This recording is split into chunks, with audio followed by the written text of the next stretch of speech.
Okay, so this is the last one for the day. Another Kawasaki. It's Kawasaki day today. So this is a 1990 kx250. Now, like I said in the last video of the 87 kx250, there's a guy kind of reserved both of these, but he's going to choose one or the other in a couple of days. So this may or may not come up for sale. He may take it or he may not, and it looks to be quite a reasonable bike. We know when we bought it that it needs a new fuel tank.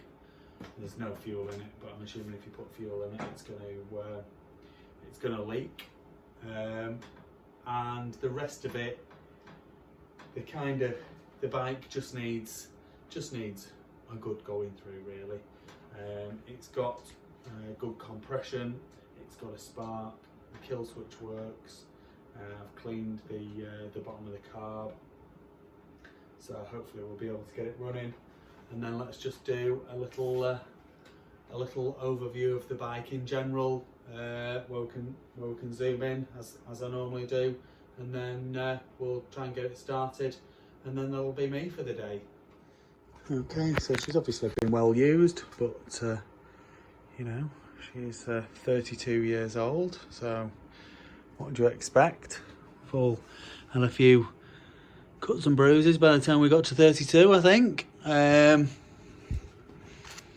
Side cases look good.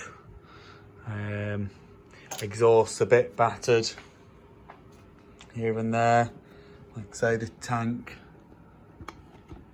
has got various bits of sealant on it all over the place. Things like the grips and stuff could do with a fresh set of grips, but I'm assuming whoever's going to have the bike is going to do that anyway. It needs a set of fork seals, but the chrome on the forks looks good. Front wheel on this side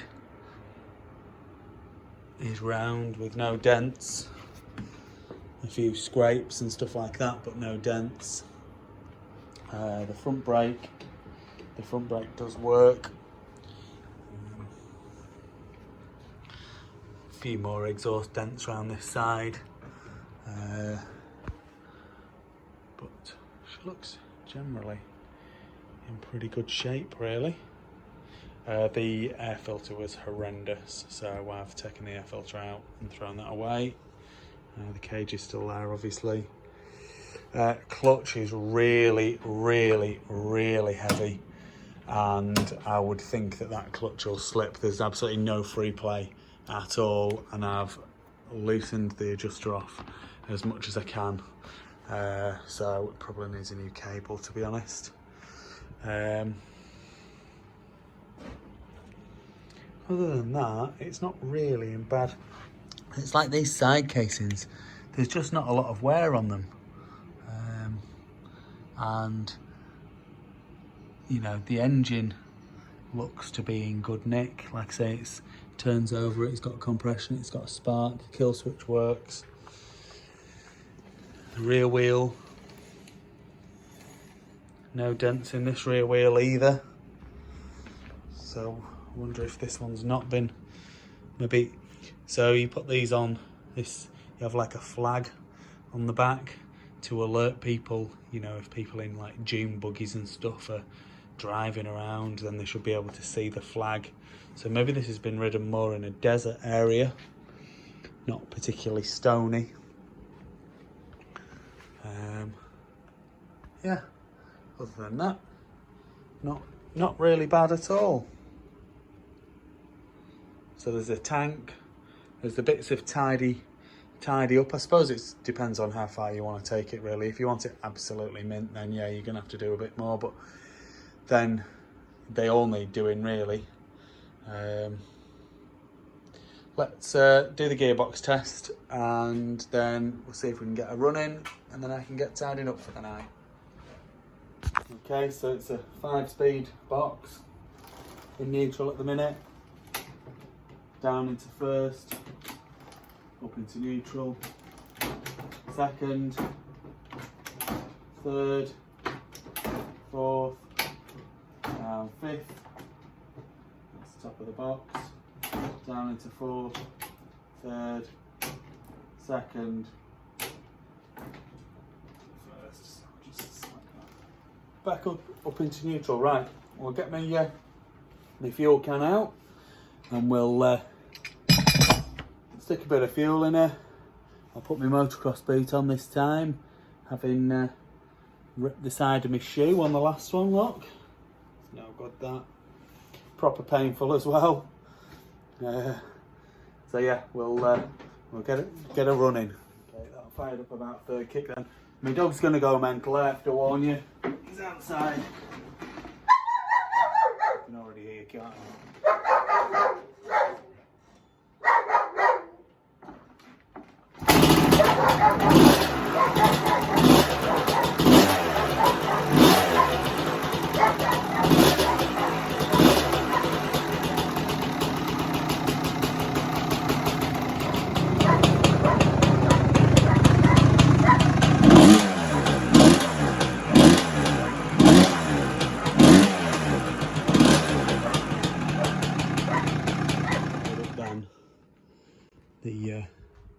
This mud guard has come loose and it looks as though they've drilled it and there's no bolt through there, so that's why that's going to be easy fix, if not a new mud guard.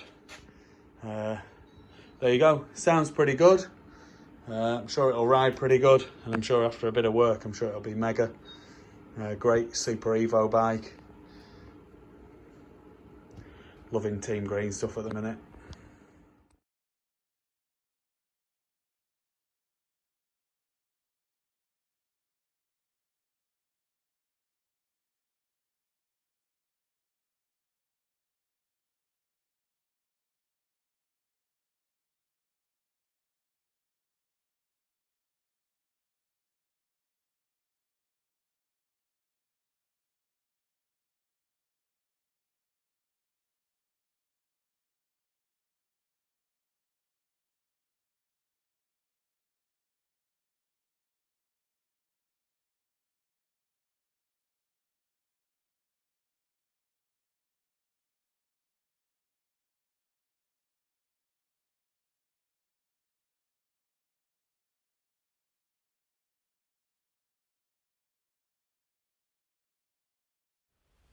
Please like this video and subscribe to my YouTube channel. Just search Phoenix Motos.